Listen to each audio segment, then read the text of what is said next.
है ना, इसमें जब हम लोकल लैंग्वेज में बोलते हैं अपने कि भाई किसी की तबीयत बहुत क्रिटिकल है, हेल्थ बहुत क्रिटिकल है, क्या मतलब इसका? Anything could happen, anything could happen.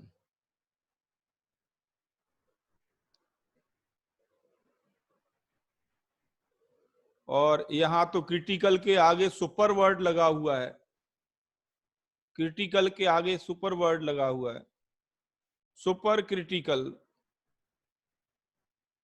मतलब ये है कि एक ऐसी स्टेट हम बनाएंगे, वो है फैक्टर पी और टी कंट्रोल करके, फैक्टर पी और टी कंट्रोल करके।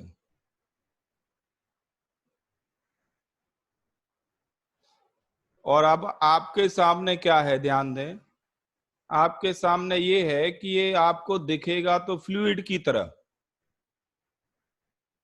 बट हम कुछ कह नहीं सकते कि ये फ्लूइड ही है या गैस है।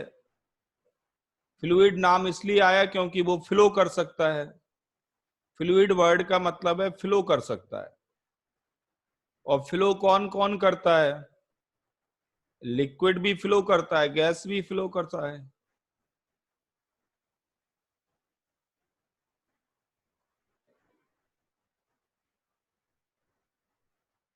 तो आपको मालूम होगा एक टेम्परेचर हमने पढ़ा था, क्रिटिकल टेम्परेचर।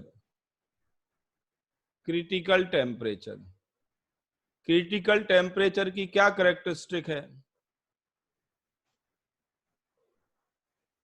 क्रिटिकल टेम्परेचर की कैरेक्टरिस्टिक ये है कि गैस और लिक्विड के बीच बाउंड्री डिसअपियर हो जाती है।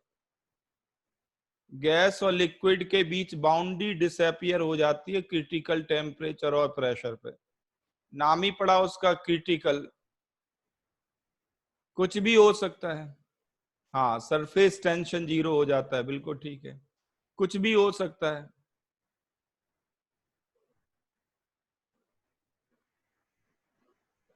थोड़ा सा पी और टी में चेंज करो, anything could happen. Like wise यहां भी वही है। फ्लूइड का मतलब है लिक्विड और गैस, और सुपर क्रिटिकल फ्लूइड मतलब इनके बीच में है। बस इतना कंक्लूड कर सकते हैं इस नेम से, सुपर क्रिटिकल फ्लूइड। तो ये पी और टी से डिसाइड होगा।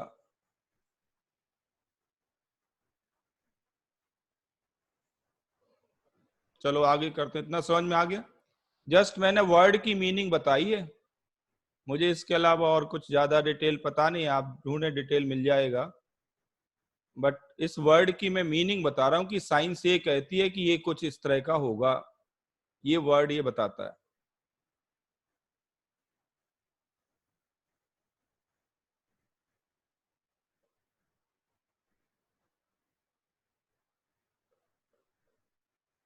अच्छा, सावित ने लिखा है इसका डिटेल। क्या लिखा है मैं रीड कर रहा हूं, सारे बच्चों को शायद दिख रहा होगा। नहीं, ये प्राइवेट किया। It is the substance at temperature above critical point where fluid coexist in both of two phases। कौन सी टू फेजेस की बात हो रही है? मुझे लगता है यही लिक्विड और गैस की बात हो रही है। और there is no distinction between the phases, they are characterized by. No distinction between the phases. हाँ वही ठीक है, बाउंड्री डिसअपियर हो गई। They are characterized by low viscosity, high density. अच्छा, ये कंडीशन होगी इसकी। तो ये कोई स्पेशल बात हो गई, लो डेंसिटी, हाई डेंसिटी और लो विस्कोसिटी। ये दोनों बातें पैरेलल चलती नहीं है। लो विस्कोसिटी और हाई डेंसिटी।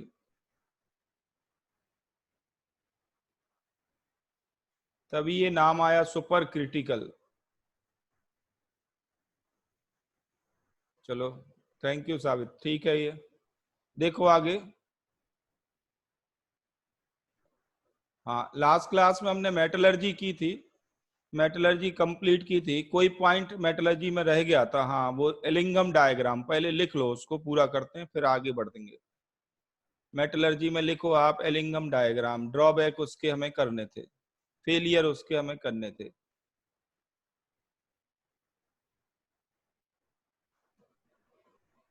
लिमिटेशंस।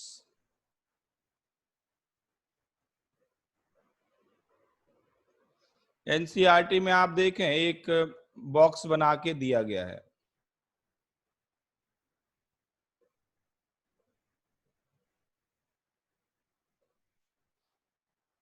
ये लिमिटेशंस है, ध्यान रखना, फेलियर नहीं है, नॉट फेलियर बट लिमिटेशन।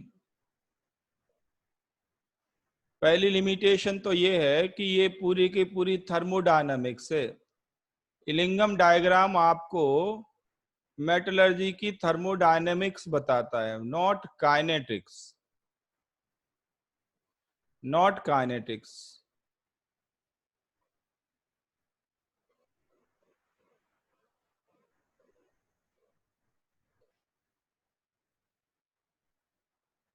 मतलब जो मेटलर्जी आप कर रहे हैं, प्रोसेस कर रहे हैं आप ब्लास्ट फर्नेस में, रिवर्बिलिटी फर्नेस में, यानी मेटलर्जिकल प्रोसेस, वो किस स्पीड से होगा, किस रेट से होगा, हमें ये पता नहीं लगता डायग्राम से। लिंगम डायग्राम से जस्ट हमें ये पता लगता है कि रिडक्शन के लिए सुटेबल टेम्परेचर क्या है, we come to know this, but not about the speed of reaction. Rate of reaction का पता नहीं लगता।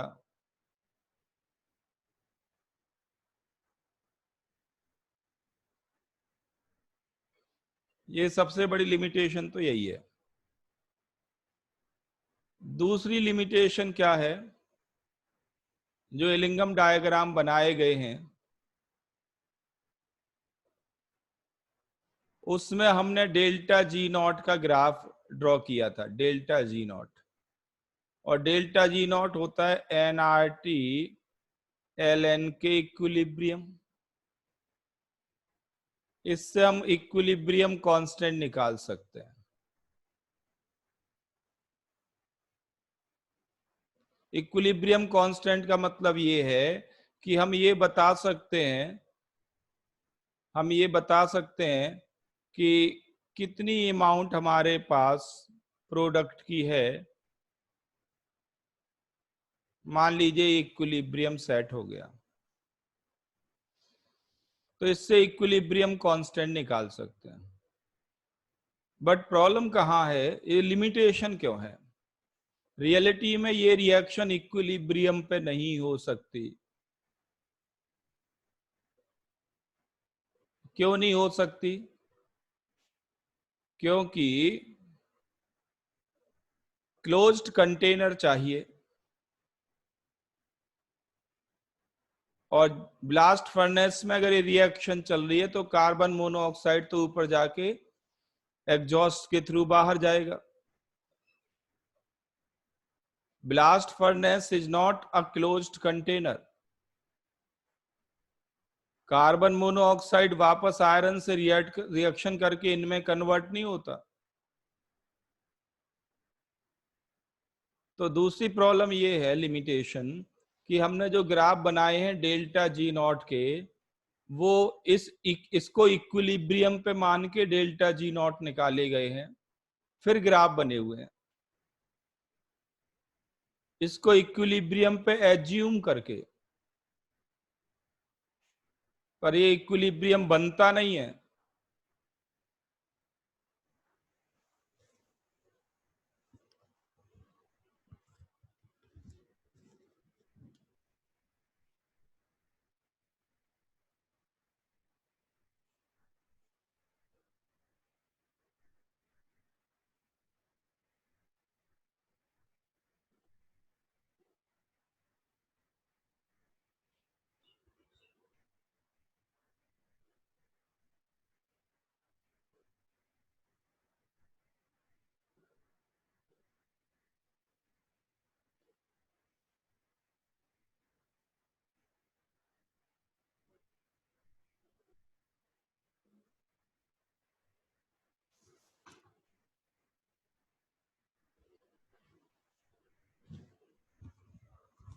तो ये एनसीईआरटी देखें आप, ये एनसीईआरटी में देख रहा था, ये है, पेज नंबर देखें क्या है।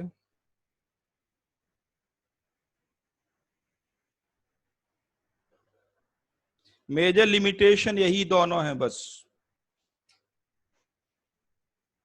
बाकी बातें इन्होंने जो लिखी हैं वो तो इनकी करेक्टरिस्टिक लिख दी हैं।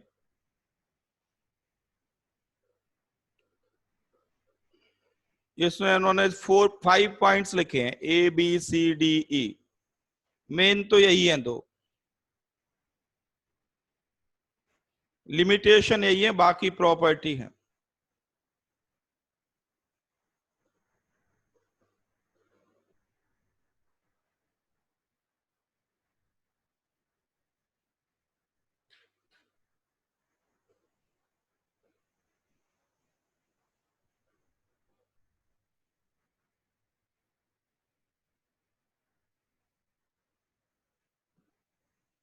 बाकी प्रॉपर्टी में आप पढ़ सकते हैं अपने आप, जैसे मैं ये बता ही चुका हूं आपको। जैसे लास्ट वाली ई लिखी हुई है, क्या लिखा है कि सल्फाइड के लिए सिमिलर डायग्राम बना सकते हैं, हेलाइड के लिए सिमिलर डायग्राम बना सकते हैं, और इससे आप ये समझ सकते हैं कि why it is difficult to reduce sulphide as compare to oxide. ये प्रॉपर्टीज हैं, ऊपर तो 5, अच्छा लिमिटेशन तो 2 ही है, ऊपर 5 प्रॉपर्टीज हैं। ये प्रॉपर्टीज तो आप सारी डिस्कस कर ही चुके हैं, जो ग्राफ ड्रॉ करते वक्त मैंने बताई थी वही है।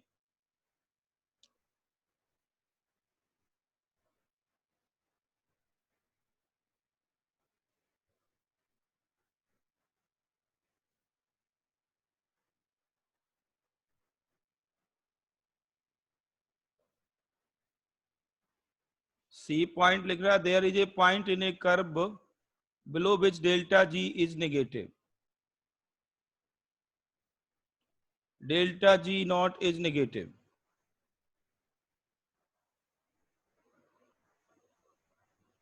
Above which M2X will decompose on its own. तो ठीक है, इसमें क्या प्रॉब्लम है, ये तो करेक्टरिस्टिक है।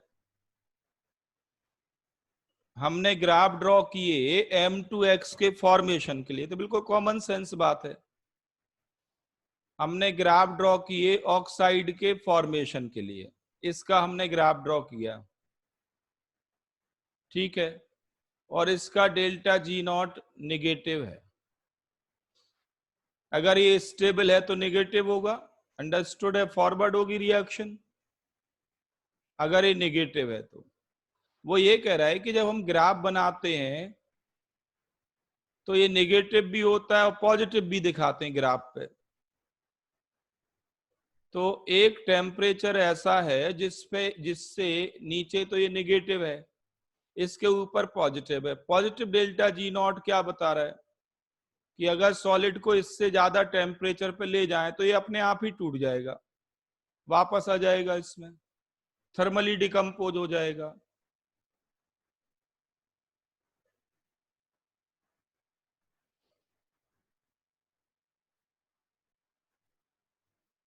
तो थर्मोडायनेमिक्स की कॉमन सेंस बात हो रही है। डेल्टा जी नॉट अगर पॉजिटिव हो गया मतलब बैकवर्ड आ गई रिएक्शन।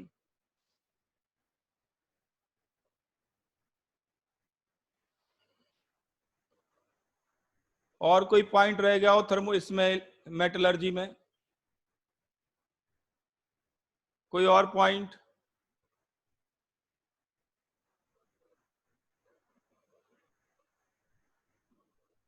चलो ठीक है, आगे करते हैं। देखो नेक्स्ट लिखो आप,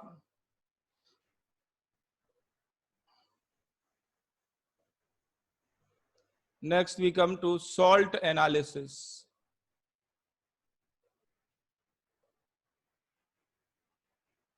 और क्वालिटेटिव एनालिसिस।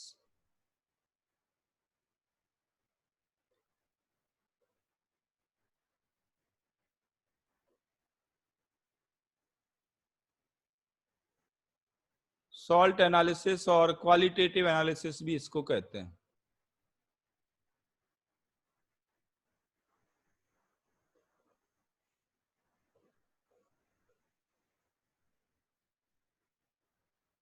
ठीक है, तो सबसे पहले लिखें इसको टू पार्ट्स में स्प्लिट कर लेते हैं, वही सिंपल सी बातें हैं। एक में आप एनायंस रखते हैं, दूसरे में आप कैटायंस रखते हैं। कैटायंस का क्लासिफिकेशन सिस्टमैटिक है, एनायंस का थोड़ा रैंडम है, बट एनायंस में भी मेनली हम 4 कैटेगरी बना लेते हैं। 4 कैटेगरी बना लेते हैं। एक वो जो केवल डाइल्यूट एसिड से रिएक्ट करें, react only with dilute acid, dilute acid HCl और H2SO4। दूसरा एनायन कैटेगरी वो जो डाइल्यूट एंड कंसंट्रेटेड दोनों से रिएक्ट करें, जो डाइल्यूट और कंसंट्रेटेड दोनों से रिएक्ट करें।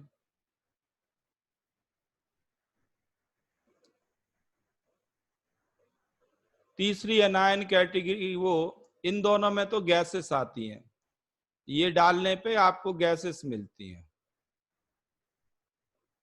Both are related to gases. तीसरी कैटेगरी वो है जिसमें प्रेसिपिटेशन होगा, पीपीटी आपको मिलेगा। और फोर्थ एनायन कैटेगरी वो होगी जो रिडॉक्स में पार्टिसिपेट करेंगे, रिडॉक्स रिएक्शन के थ्रू जिनका टेस्ट होगा। ये सब नॉन रिडॉक्स रहेंगे।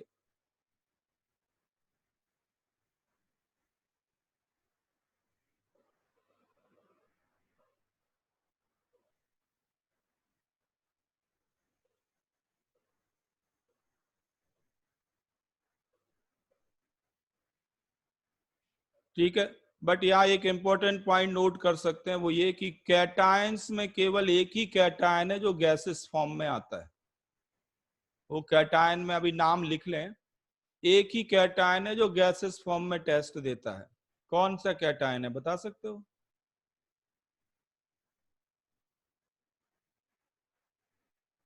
बाकी सारे कैटायन प्रेसिपिटेशन के थ्रू टेस्ट होते हैं, केवल एक ही कैटायन है जो पीपीटी की जगह गैस देता है। हाँ बिल्कुल सही आंसर किया है राधिका ने, आर्यन ने। ये है अमोनियम आयन। केवल अमोनियम आयन ऐसा है जो गैसेस फॉर्म में टेस्ट होता है कैटायंस में, बाकी सारे कैटायंस पीपीटी के थ्रू टेस्ट होते हैं।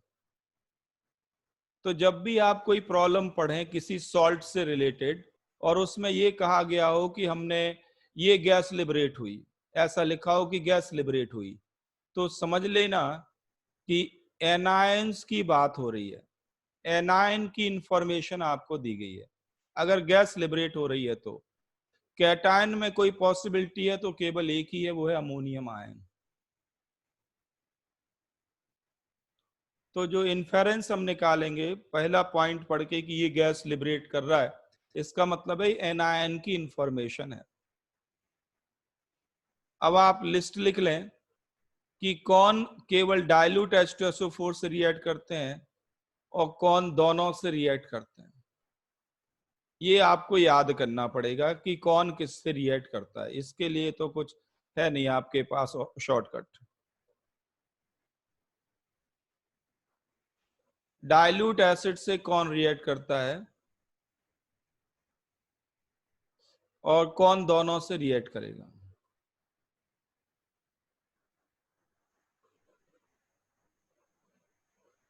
ठीक है, तो नहीं नहीं ये गलत कंडीशन बन गई, गलत बन गई। ओनली कंसंट्रेटेड, गलत बन गई है, ओनली कंसंट्रेटेड होगा।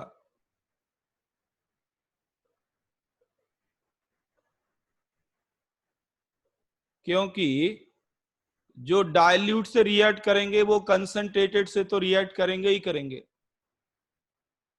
बट जो कंसंट्रेटेड से रिएक्ट करते हैं जरूरी नहीं है कि वो डाइल्यूट से भी रिएक्ट करें।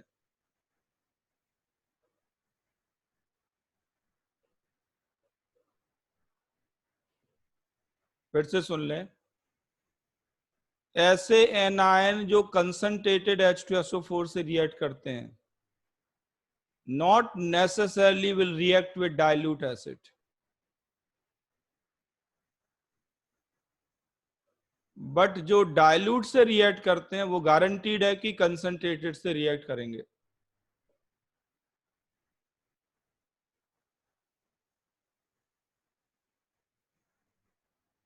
तो जो डाइल्यूट और कंसंट्रेटेड दोनों से रिएक्ट करते हैं और गैसेस देते हैं, उनकी आप लिस्ट लिख लें, उनकी आप लिस्ट लिख लें जो दोनों से रिएक्ट करते हैं, डाइल्यूट और कंसंट्रेटेड दोनों से। ठीक है, वो लिस्ट बिल्कुल आसान है, आप 9th-10th में पढ़ते आ रहे होंगे इसकी। Carbonate ion, bicarbonate ion, sulphite ion, bisulphite ion, लिख लो जल्दी जल्दी। Sulphite ion, bisulphite ion, thiosulphate, sulphide, nitrite.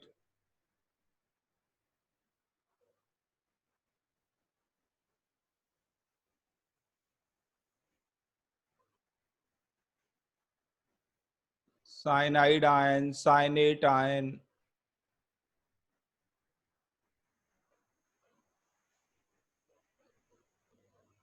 But जब इनके टेस्ट देने हो ना, तो एग्जामिनर क्या करता है, इनके टेस्ट के लिए डाइल्यूट एसिड डालता है। तो कंसंट्रेटेड एसिड इनके लिए यूज नहीं किया जाता, प्रैक्टिकली बात कर रहा हूं मैं।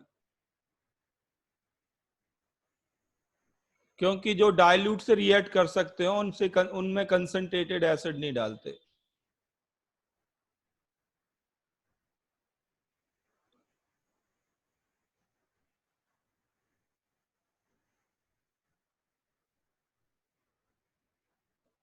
और जो केवल कंसंट्रेटेड से जो रिएक्ट करें, जो केवल कंसंट्रेटेड से रिएक्ट करें, उनकी लिस्ट क्या है? React only with concentrated H2SO4।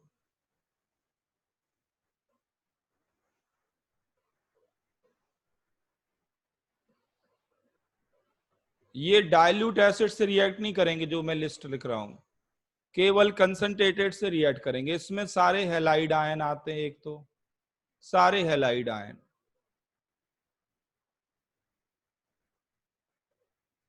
Nitrate ion, borate ion.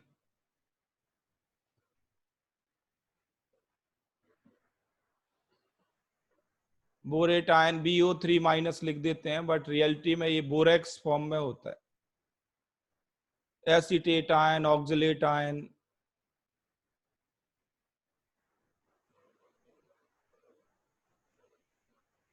Acetate formula भी चाहो तो लिख लो।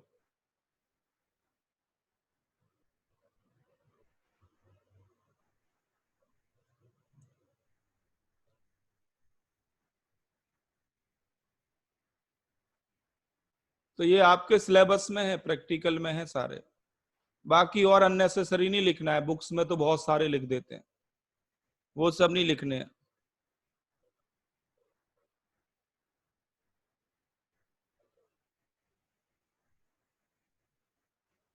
ये दो कैटेगरी हैं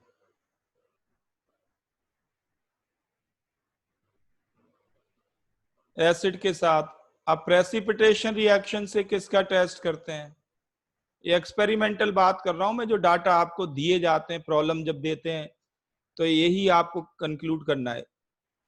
प्रेसिपिटेशन में कौन कौन आता है जिनका प्रेसिपिटेशन से टेस्ट होता है? Sulphate ion, phosphate ion, arsenate ion, silicate ion.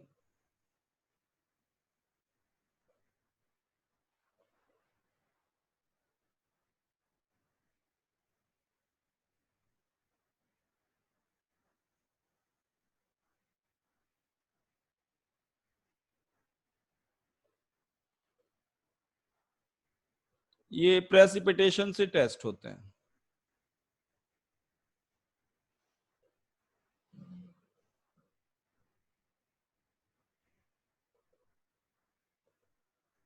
Limited लिख रहा हूं मैं, बार बार मैं कह रहा हूं, जो आपके सिलेबस में है केवल में जो क्वेश्चंस आते रहते हैं। और रिडॉक्स के थ्रू किसका टेस्ट होता है बता सकते हो आप? कौन से एनायन का रिडॉक्स रिडॉक्स के थ्रू टेस्ट करते हैं? आप पढ़ चुके हैं।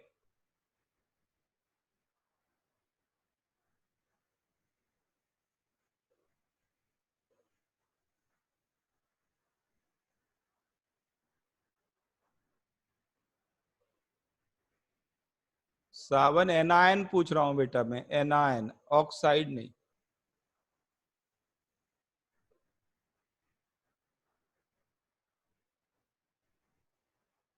हाँ ये बताया आप लोगों ने, अब ठीक। ये है परमैग्नेट ion, MnO4 minus ion, dichromate ion, chromate ion.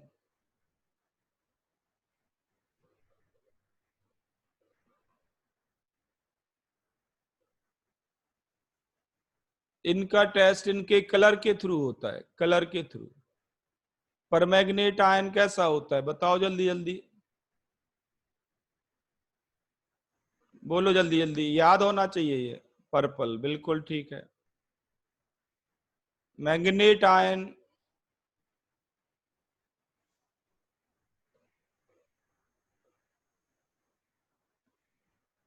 Manganate ion yellow होता है, आधे भूल चुके हैं। ग्रीन होता है।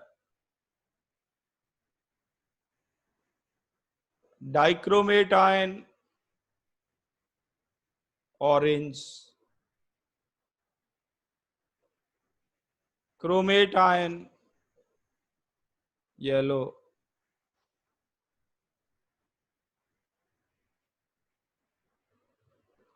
ध्यान देना, ये जो परमैग्नेट मैग्नेट आयन है ये एल्कलाइन मीडियम में एग्जिस्ट करता है, और क्रोमेट आयन भी एल्कलाइन मीडियम में होता है।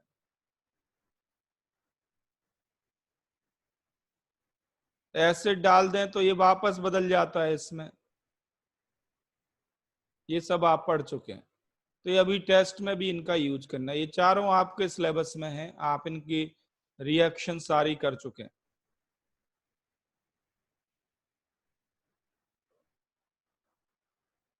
तो ये क्लासिफिकेशन है एनायंस का, कौन सी कैटेगरी से अगर गैस लिबरेट हुई तो क्या कंक्लूड करना, पीपीटी बना, वो भी कलरलेस पीपीटी या वाइट पीपीटी। अगर ये लिखा है कि वाइट पीपीटी बना तो इनके बारे में बात हो रही है, और अगर कलर्ड सॉल्यूशन या कलर्ड पीपीटी बनता है तो इनकी बात हो रही है।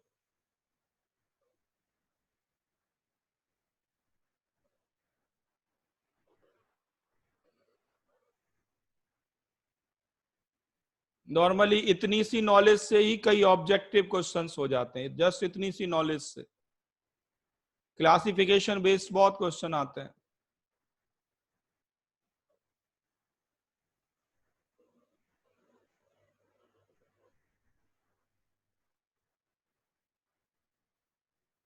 ठीक है, जैसे मैं कहूं कि आपके पास कोई सॉल्ट एक्स है, कोई सॉल्ट एक्स है, और मैंने उसमें बेस डाल दिया, बेस डाल दिया, आपको ग्रीन पीपीटी मिला, बताओ वो सॉल्ट क्या होगा, CH3CONA, KMnO4, K2Cr2O7 और बेरियम सल्फेट, ऐसे मैंने कुछ भी डाल दिया, बेरियम क्लोराइड, सॉरी, कुछ भी लिख दिया सॉल्ट। तो अगर कलर्ड पीपीटी आता है ना, तो आप समझ लेना किसकी बात हो रही है, तो ये KMnO4 है। बिल्कुल बेसिक नॉलेज से कई क्वेश्चंस हो जाते हैं, अगर आपको एक क्लासिफिकेशन भी दिमाग में रहता है तो इससे भी कई क्वेश्चंस आप कर सकते हैं।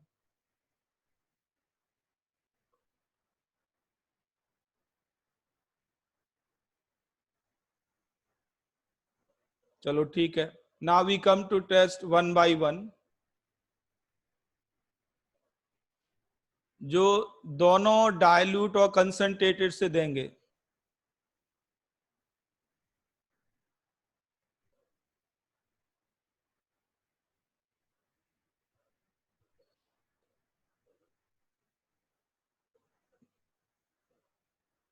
क्या प्रॉब्लम है राधिका आपको, K2MnO4 क्यों नहीं बनेगा? K2Cr2O7 में बेस डालोगे तो क्या बनेगा? सॉरी KMnO4 में बेस बेस डालोगे,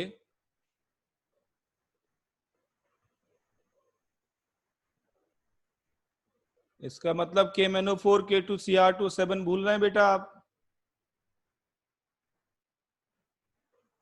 लिख लिख के प्रैक्टिस करो डेली। अब देखो मैं कह रहा हूं जो डाइल्यूट और कंसंट्रेटेड दोनों से टेस्ट देंगे, बट डालते हैं इस केस में डाइल्यूट, कंसंट्रेटेड से नहीं देते आपको टेस्ट, डाइल्यूट से देते हैं, बट दोनों रिएक्ट कर सकते हैं। तो जो डाइल्यूट से रिएक्ट कर रहे हैं वो कंसंट्रेटेड से तो करते ही हैं। लिख लें जल्दी जल्दी, कार्बोनेट आयन, हम बात कर रहे हैं कार्बोनेट आयन की।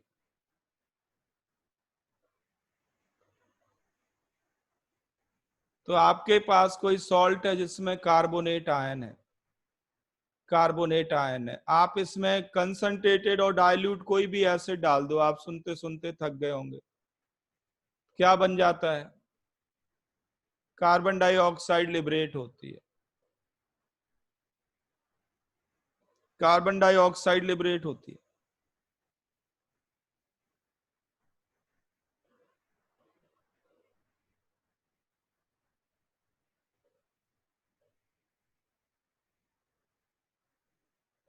ठीक है, और कार्बन डाइऑक्साइड लिबरेट हुई, इसको कैसे कंफर्म करेंगे?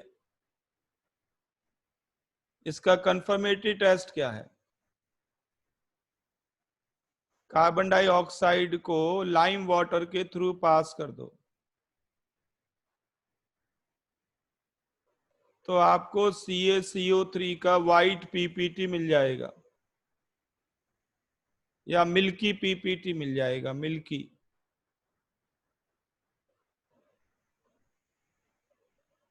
एक्सेस में CO2 पास कर दो तो क्या होगा? एक्सेस में CO2 पास करें तो मिल्की PPT डिसअपियर हो जाएगा।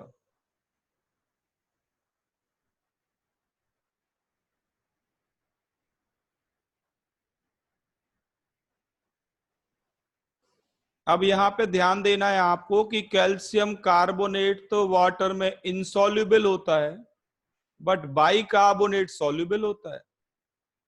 ये नॉलेज आपको अब बाइकार्बोनेट वाली आपको पहुंचनी होगी, आप चाहे फोर्थ ग्रुप में जाएं या सेकंड ग्रुप में जाएं।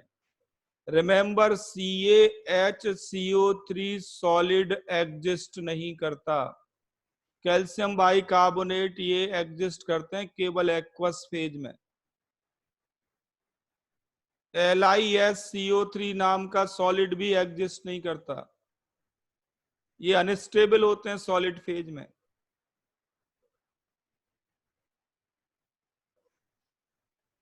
ये एग्जिस्ट करते हैं केवल सॉल्यूशन में।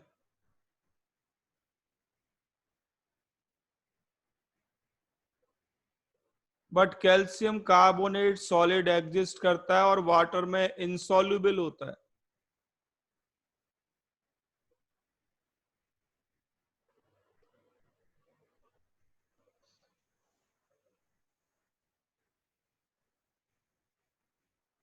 अब आपसे क्या पूछा जाएगा, प्रॉब्लम कैसे आएगी ये देखें। आपसे कहा जाएगा कि सोडियम कार्बोनेट में बेरियम क्लोराइड डाला, बताइए क्या ये रिएक्शन होगी? क्या ये रिएक्शन होगी?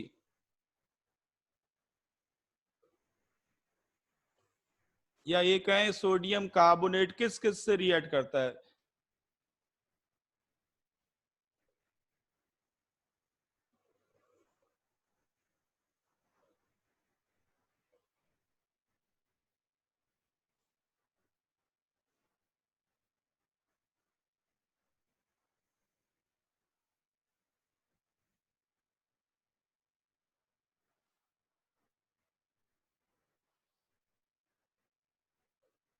अच्छा, क्यों नहीं होगी और क्यों होगी अगर आपको लगता है किसी को? तो देखो आंसर है ये रिएक्शन होगी, ये रिएक्शन होगी। अब आपको कितना बेसिक नॉलेज है सब कुछ उस पर डिपेंड करता है। आपको ये मालूम होना चाहिए कि सेकेंड ग्रुप में जब आप नीचे की ओर जाते हैं,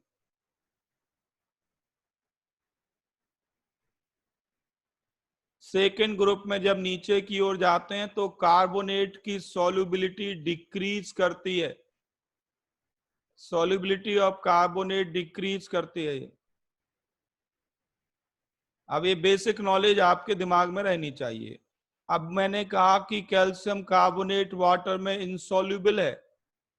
अगर कैल्शियम कार्बोनेट इंसॉल्युबल है तो स्ट्रोंशियम गारंटीड इंसॉल्युबल होगा, बेरियम कार्बोनेट और ज्यादा इंसॉल्युबल होगा।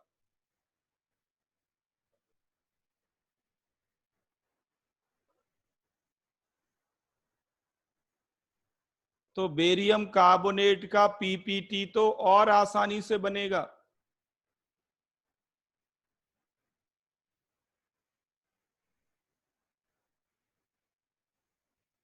सोडियम कार्बोनेट सॉल्युबल होता है। फर्स्ट ग्रुप एलिमेंट के सारे कार्बोनेट, सारे बाइकार्बोनेट सॉल्युबल होते हैं। ये भी सॉल्युबल है, बट ये इनसॉल्युबल है। अब आप कहोगे ऐसे कितने याद करें? तो याद नहीं करना है, थोड़ा लॉजिक और लिंक बनाएंगे तो याद हो जाता है। देखो कैसे, यहां कार्बोनेट आयन पे 2 नेगेटिव है और बाइकार्बोनेट पे 1 नेगेटिव है। जब कार्बोनेट आयन है, 2 नेगेटिव चार्ज है एन आयन पे, तो यहां लैटिस एनर्जी डोमिनेट कर रही है हाइड्रेशन पे। जब लैटिस डोमिनेट करेगी तो इनसॉल्युबल होगा। बट चार्ज हाफ हो गया एन आयन का, 1 यूनिट नेगेटिव बचा, तो यहां हाइड्रेशन डोमिनेट करेगा।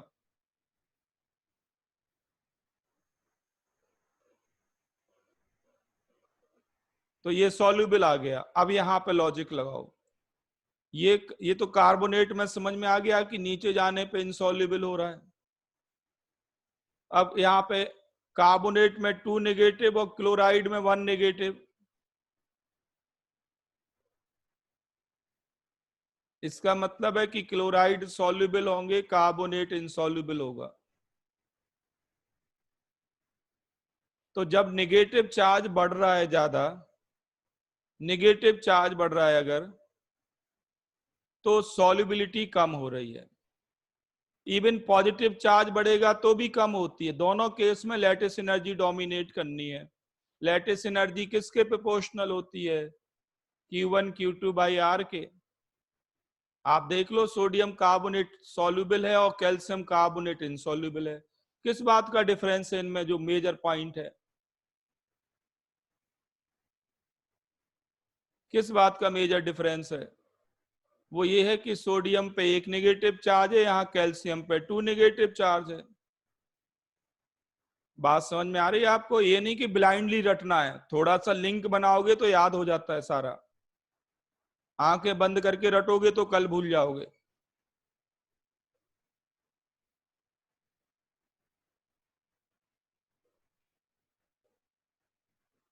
ये सब बातें बुक्स में नहीं लिखी होंगी। बुक्स में तो केवल लिखा होगा ये पीपीटी है, ये है, बस। इसके अलावा और कुछ नहीं लिखेंगे वो। इसलिए हमें लगता है कि रट लो, क्योंकि रीजनिंग नहीं है।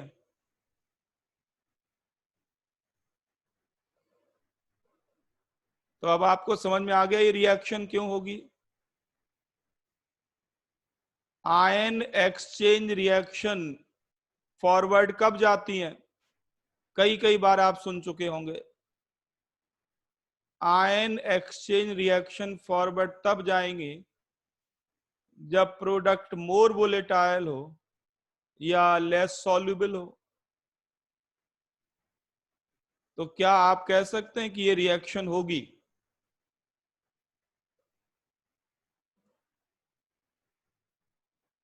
ये तो सॉल्युबल होता है सॉल्ट, आपको पता ही है, सी में सॉल्टी सॉल्ट प्रेजेंट है NaCl ओसीएन में।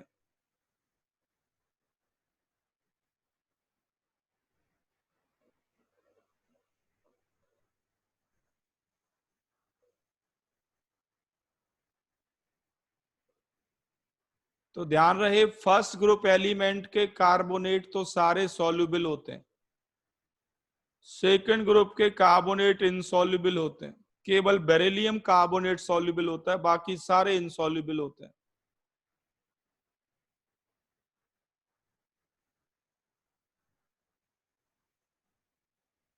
अब इसी प्रॉब्लम को ऐसे भी पूछ सकते हैं, आपसे कहा जाएगा KSP कंपेयर करो, KSP कंपेयर करो किसका, Na2CO3, MgCO3, CaCO3, इनके KSP कंपेयर करो। अब KSP के डाटा कौन याद करेगा?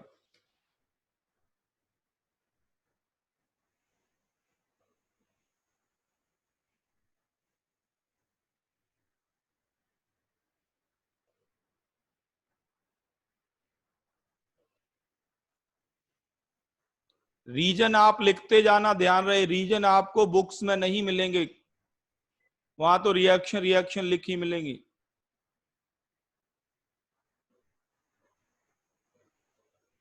तो क्या ऑर्डर होगा KSP का?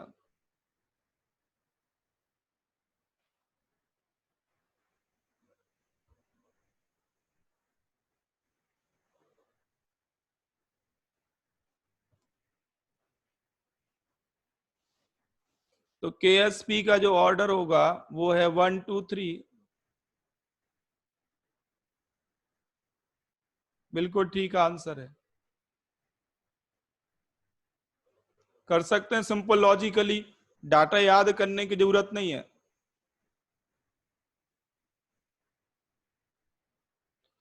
नेक्स्ट पॉइंट देखें जो आती है प्रॉब्लम, नेक्स्ट पॉइंट पे ध्यान दें। इसी के साथ हमेशा प्रॉब्लम ये जुड़ी हुई होती है, थर्मल डिकम्पोजिशन की। थर्मल डिकम्पोजिशन की मैं अभी कार्बोनेट की बात कर रहा हूं, ध्यान रखना।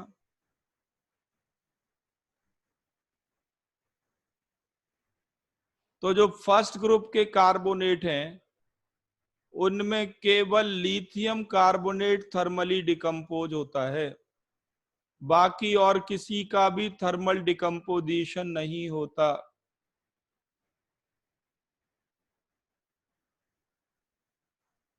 केवल लिथियम कार्बोनेट डिकम्पोज होता है फर्स्ट ग्रुप में। तो अगर ऐसा लिखा हो आगे कि ये सॉल्ट हीट करने पे CO2 देता है और एल्कली मेटल का कोई ऑप्शन हो, तो उसमें चांस है केवल लिथियम के।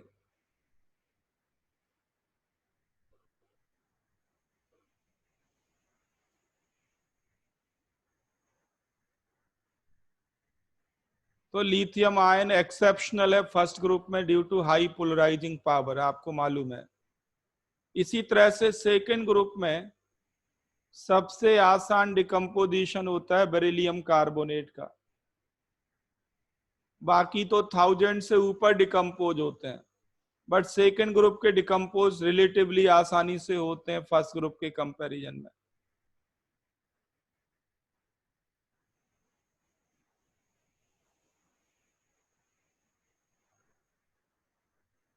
सेकेंड ग्रुप के कार्बोनेट आसानी से डिकम्पोज होते हैं as compare to first group. आप बता सकते हो, आपको कुछ अजीब सा नहीं लगता कि MgCO3 की लैटिस एनर्जी तो ज्यादा है? या फिर MgCO3 क्यों टूट रहा है, NaCO3 क्यों नहीं टूटता?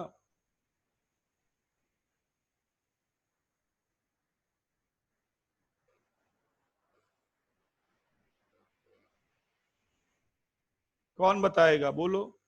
लैटिस एनर्जी MgCO3 की ज्यादा है, फिर भी MgCO3 टूट रहा है। Na2CO3 की लैटिस एनर्जी कम है, फिर भी ब्रेक नहीं हो रहा हीट करने पे, बोलो।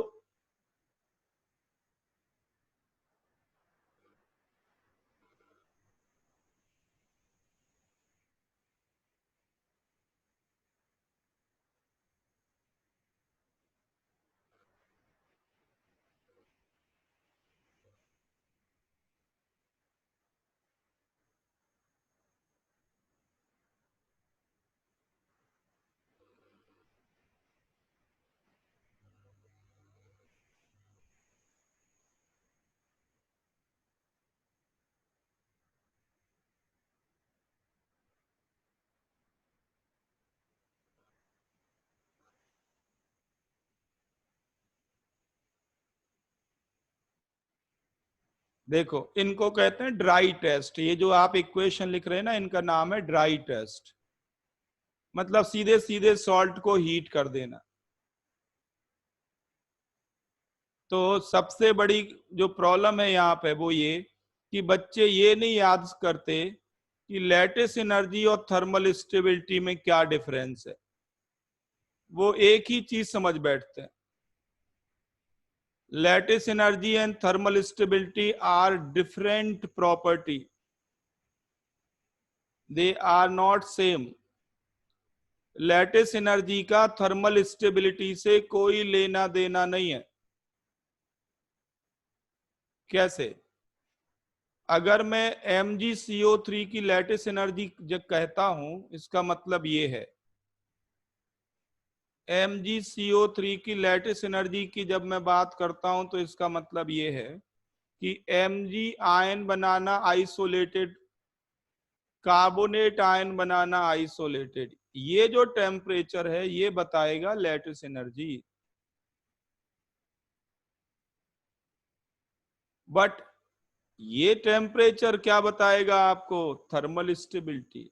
इसमें आइसोलेटेड गैसियस आयन नहीं बनाने। तो सबसे पहले तो ये कंफ्यूजन आप दूर कर लें कि लैटिस एनर्जी और थर्मल स्टेबिलिटी में रिलेशन नहीं है।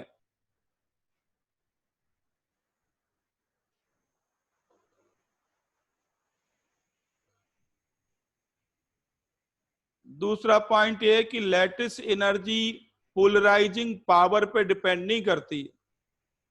लैटिस एनर्जी पोलराइजिंग पावर पे डिपेंड नहीं करती है, तो जस्ट चार्ज बाई आर है। But thermal stability polarising power पे डिपेंड करती है।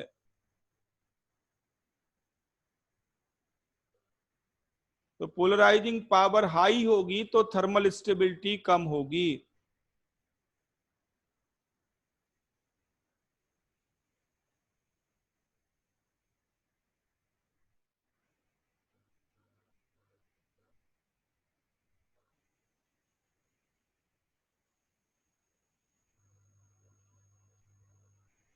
तो होपफुली आपको ये समझ में आ गया होगा कि Na2CO3 डिकम्पोज होके CO2 नहीं देगा। कौन देगा?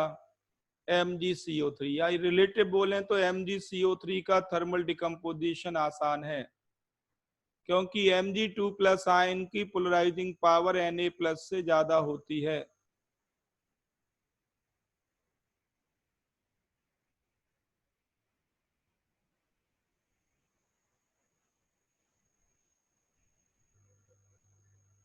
अब देखो प्रॉब्लम कैसे सेट होती है। आप देखें प्रीवियस ईयर्स पेपर्स को, या फिर इवन ओलंपियाड के पेपर्स को देखें, IT के पिछले सालों के पेपर्स देखें।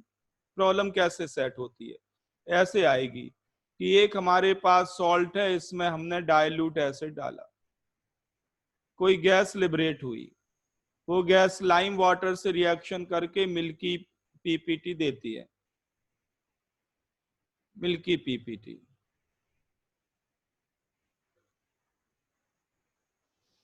और फिर लिखा हुआ है कि सॉल्ट को हीट करें तो भी सेम गैस लिबरेट होती है, सेम गैस।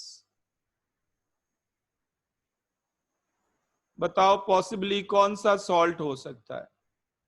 ये ऑप्शन में बना दो, Na2CO3, MgCO3, बोथ और नन।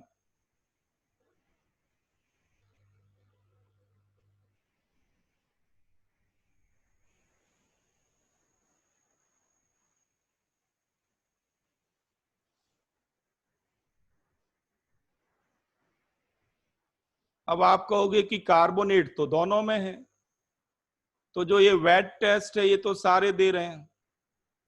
भाई ये जो ड्राई टेस्ट है, ड्राई टेस्ट दोनों नहीं देंगे।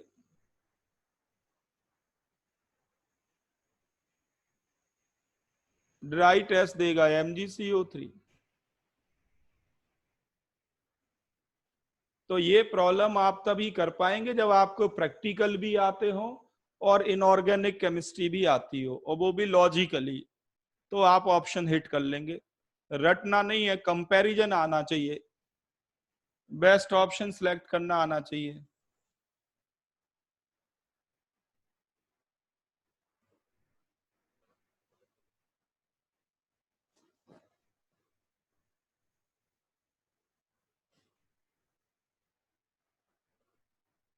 समझ में आ गया कार्बोनेट के बारे में सबको?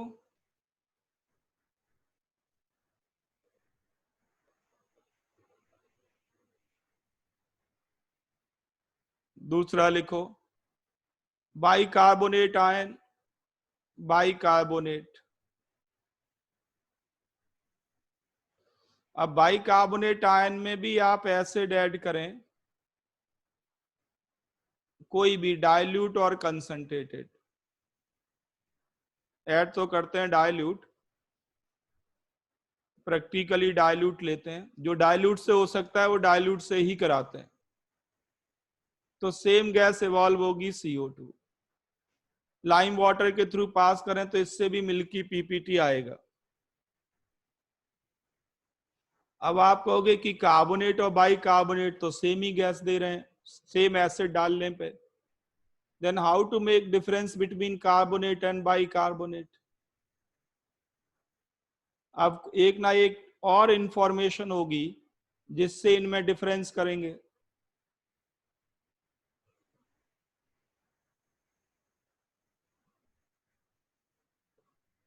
एक एडिशनल इंफॉर्मेशन होगी,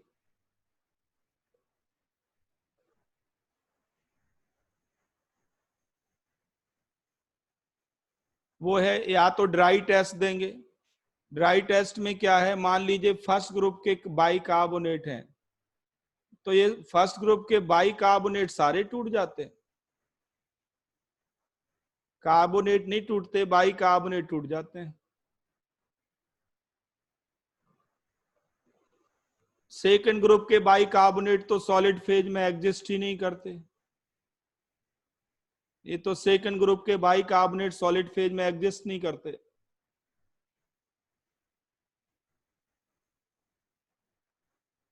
तो ऑप्शन में सेकंड ग्रुप के बाइकार्बोनेट सॉल्ट फॉर्म में होते ही नहीं है, वो तो सीधे हटा सकते हैं।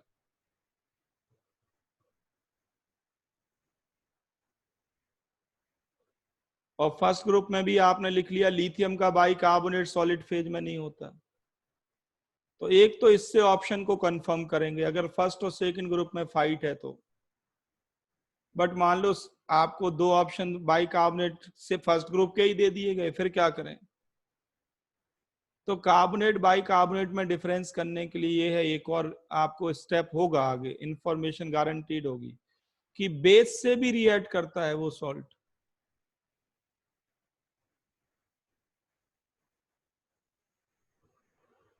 तो बेस से कौन रिएक्ट करेगा, कार्बोनेट या बाइकार्बोनेट?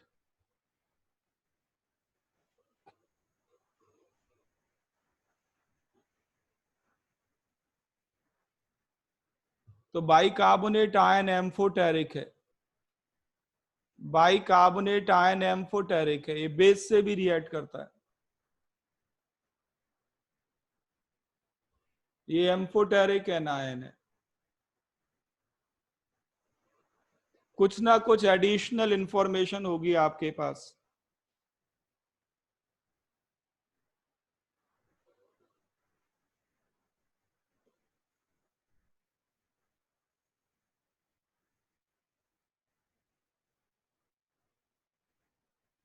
अदरवाइज नॉर्मली मैंने देखा है कि ये जो प्रॉब्लम आती है ये वाटर की हार्डनेस को जोड़ के पूछते हैं अक्सर। वो वाटर की हार्डनेस को जोड़ के कैसे? आपके पास NaSCO3 है, कार्बोनेट या बाइकार्बोनेट में क्या प्रेजेंट है, इसको कंफर्म करने के लिए वो आपको टेस्ट देते हैं। वो कहते हैं कि इसमें कैलकुलेटेड अमाउंट डाल दी कैल्शियम हाइड्रोक्साइड की। आप याद करो वाटर की हार्डनेस रिमूवल के मेथड्स, सॉफ्ट टेम्परेरी हार्डनेस, इसमें सोडा डाल दो,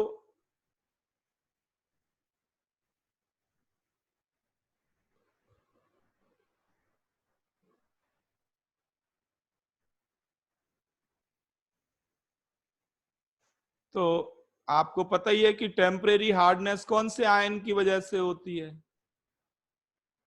बाइकार्बोनेट आयन की वजह से। और इसको किस फॉर्म में प्रेसिपिटेट कराते हैं हम? इसको प्रेसिपिटेट कराते हैं CaCO3 फॉर्म में।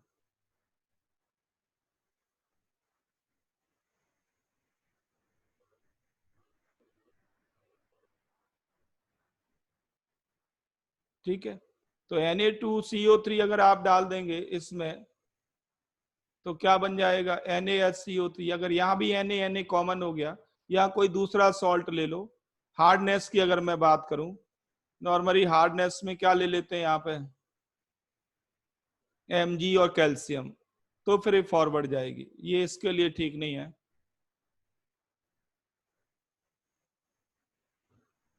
बट अगर बाइकार्बोनेट हटाने हैं तो आप बेस डाल दो, सिंपल सा है। सेकंड ग्रुप के बेस डाल दो, कैल्शियम ऑक्साइड डाल दो, यही आते रहते हैं।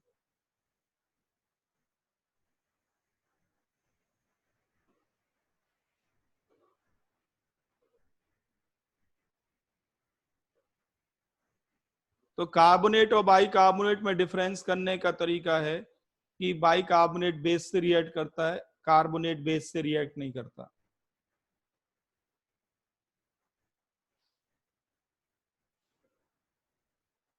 ठीक है, नेक्स्ट लिखो, सल्फाइट आयन। Sulphite ion,